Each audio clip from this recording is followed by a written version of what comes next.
and all the things. So you do Reiki, tarot, and also medium work, and then Mhm. you're an artist. Yes. Aside from that. So you do all the things, Oh, and so much. Yeah. but it's all like super connected. It is. Yeah. And go ahead. Sorry. No, it's okay.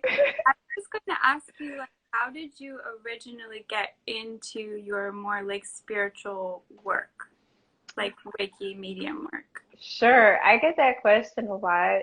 It's really been a lifelong journey. I was like, as a child, I was a dreamer. Like, I would have really vivid dreams. And I would have kind of like every so often have dreams that were like premonitions.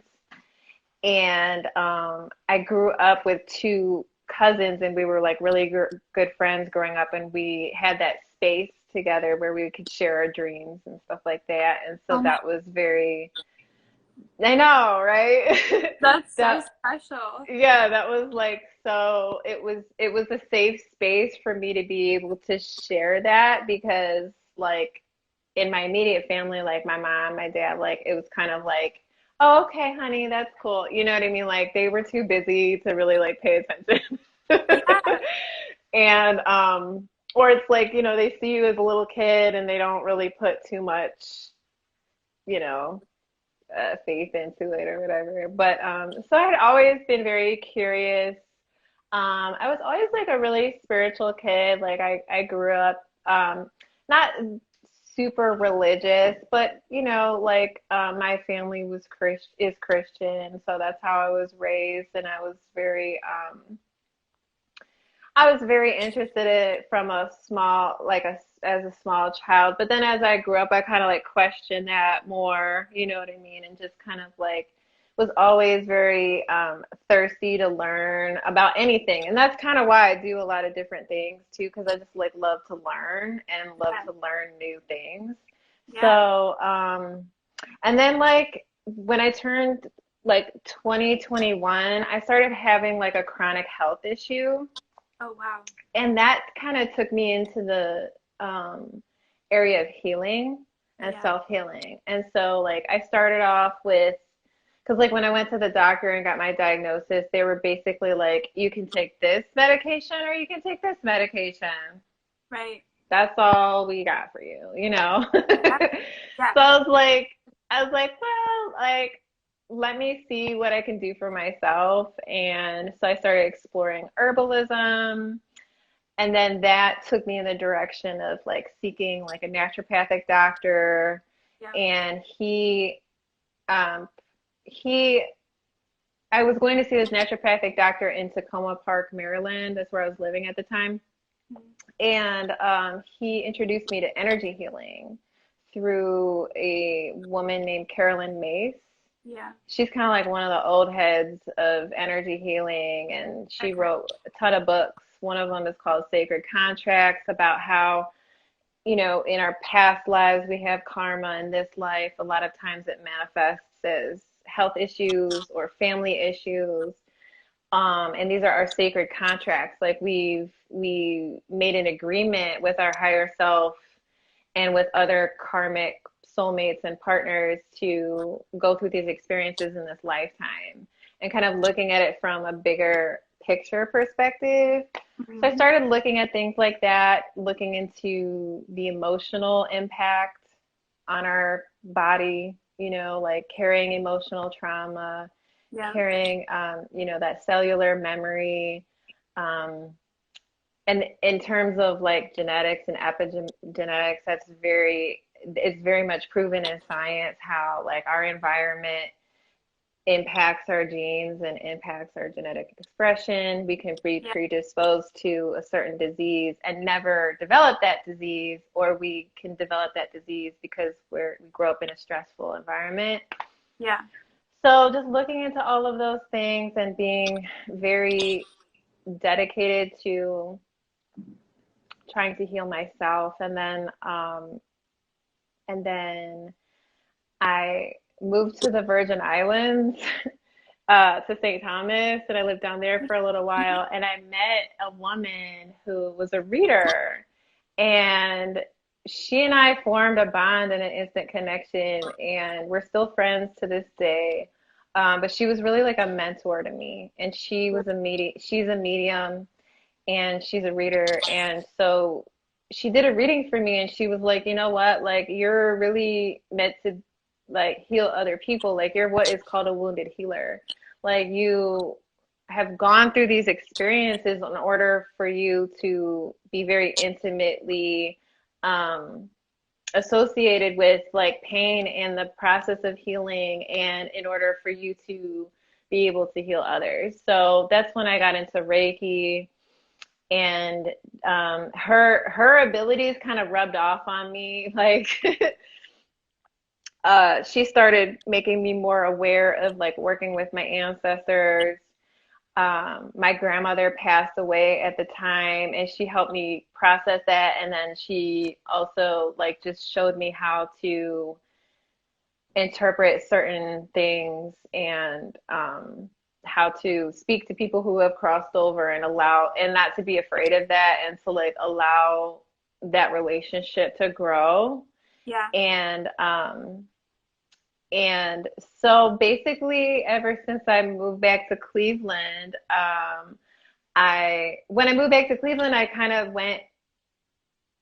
came back with the intention to like build my spiritual like circle here, and like meet other Reiki practitioners and things like that, which I've done. But then I also kind of dove back into my art and went to graduate school and stuff. And that's where I kind of like tried to like blend the two, Okay. of like blending art and creativity as a spiritual practice, and the same openness that I learned in being able to read people, allowing like that openness for myself in my own creativity. Yeah. So, yeah, so that's where I'm at. I also have like in terms of astrology and like the natal chart and stuff, like my midheaven is in Gemini, and your Okay. midheaven governs like your career path, and um it's your 10th house, it's your career path, it's like what you do for a living. And so being Gemini, it's very dualistic. So I kind of see that manifest in my professional life of being an artist, being a designer, but then also being a reader and helping offering those services and stuff like that too. Is your So midheaven the same as your 10th house? you know what? I am not an astrologer. I know just the scratch the surface of that chart. To my Okay. understanding, it is the 10th house, or it's the sign that governs the 10th house, but there probably is more to it than Okay. I actually. I've, I've never heard anybody say midheaven before, so I have to look up because I know my 10th house, but I've never looked at my midheaven. So, Yeah, yeah. It to my understanding, it's one and the same. It's like okay. it's a certain point on your chart, but it could be your 10th house does govern your career. So maybe I'm getting them mixed up, but I don't know. Yeah, we'll have to Oh, like we'll yeah. have to research that. We'll touch base I could be wrong. Yeah. later. Well, that's so cool. Thank you for sharing your story. I think it's beautiful how like life just brings us exactly what we're supposed to have when we need it, you know. Yeah. Yeah, Um, for sure. we don't even have to try, you know, it just happens. Yeah. So that's so cool. And actually can relate to what you said about like going through like something kind of like chronic and serious, and that kind of pushing you into this like healing space. That's kind of how my journey with like spirituality and healing started as well. Yeah. So yeah, very relatable.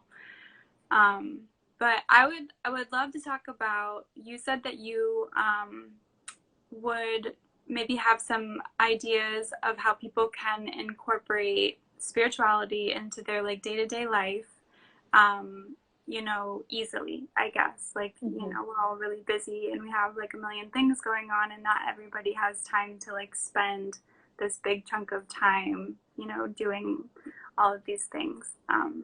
Sure. So I'm interested to hear that for myself as well, and I'm interested Sure. to hear like what you do too.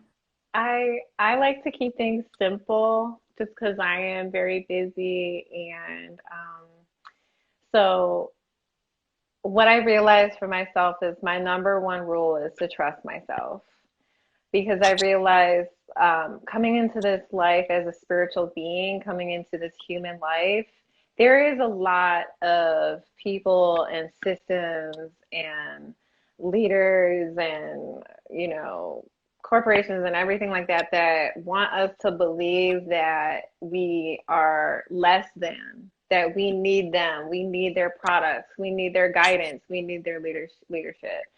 And even in your family, you know what I mean? You can have an intuitive hunch, and they're like, no, no, no, that's not, Yeah. that's not. So, my number one rule is to trust yourself. Trust yourself, trust anything. It could be the stupidest thing. And that has really served me well, because the more you practice that, then the more clear your intuitive guidance is. It gets stronger. And it gets stronger. Yeah. And then the second rule is like the opposite side of that coin, which is discernment. Because, we all deal with like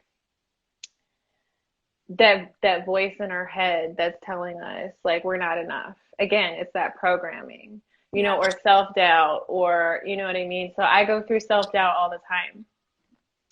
And even recently, there have been times when I haven't listened to my intuition, and like it has had major effects. Yeah. So it takes practice, and it takes that mindfulness to trust your intuition. So then Yeah. that's how you can start to discern like the difference between your intuition and then the difference between just kind of like that monkey mind of like that inner chatter. And Yeah. once your intuition becomes louder, stronger, clearer, then you can allow yourself to be guided by that, because your subconscious mind and your superconscious mind, your higher self, they have a way broader vision of your life and your life scope, and the past, the future, the present, what's going on around you. That's why we get instincts. You know what I mean? Like we could be like walking down the street and somebody kind of rubs us the wrong way, just like instinctually, and we're like, okay, like I'm gonna like turn this corner and like go the other way. You know what I mean? Yeah. It's because our subconscious mind is very, very strong and can pick up on these things. So always trust that, but then also take the time to discern it. So, when I get an intuitive feeling or hunch, I always look into it closely. I always just, if it feels like it's way too far-fetched or way too out of, like I don't know what it is,